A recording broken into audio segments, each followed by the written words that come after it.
NATO के सदस्य देश इस वक्त अमेरिका के वॉशिंगटन में बैठक कर रहे हैं। नाटो की 75वीं सालगिरह पर हो रहे समिट में चर्चा का मुख्य विषय यूक्रेन पर रूसी आक्रमण है। पिछले 2 साल से ज्यादा समय से पश्चिमी देश रूस पर दबाव बनाने की कोशिश कर रहे हैं, लेकिन रूस दबाव में आने की बजाय यूक्रेन पर लगातार हमले कर रहा है।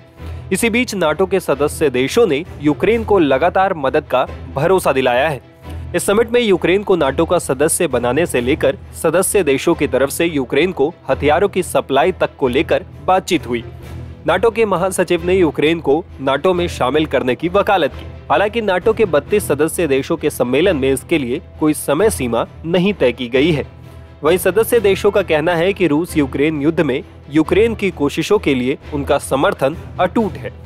अमेरिका ने भी इस मौके पर यूक्रेन को F-16 लड़ाकू विमान देने की बात कही है। बैठक के दौरान नाटो ने यूक्रेनी सेना के साथ और इंटीग्रेशन की भी घोषणा की है और कहा है कि सदस्य देश अगले साल यूक्रेन को 40 अरब यूरो यानी करीब 43.3 अरब डॉलर की मदद देने का वादा करते हैं। इसमें F-16 लड़ाकू विमान और एयर डिफेंस सपोर्ट भी शामिल होगा।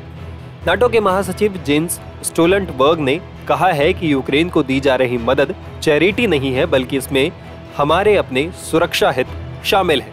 बैठक के दौरान अमेरिकी विदेश मंत्री एंटनी ब्लिंकन ने भी पुष्टि की है कि अमेरिका में बना F-16 जेट विमान डेनमार्क और नीदरलैंड से यूक्रेन भेजे जाने की प्रक्रिया में है।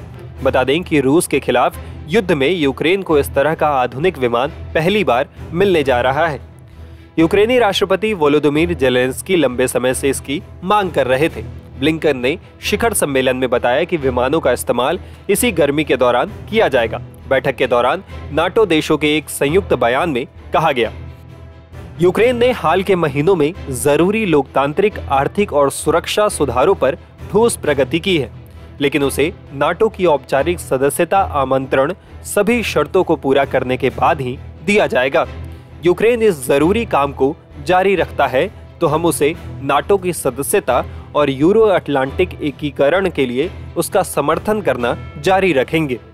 बता दें कि यूक्रेनी राष्ट्रपति वोलोदिमीर जेलेंस्की को भी शिखर सम्मेलन में आमंत्रित किया गया था। यहां जेलेंस्की ने दुनिया के कई नेताओं के साथ बैठक की है।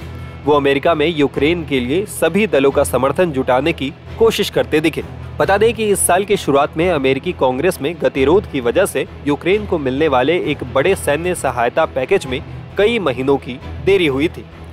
नाटो नेताओं को उम्मीद थी कि इस शिखर सम्मेलन से हाल के महीनों में रूस यूक्रेन युद्ध में रूस को मिली मामूली बढ़त के बाद यूक्रेन पर नाटो को एकजुटता पेश करने का मौका मिलेगा।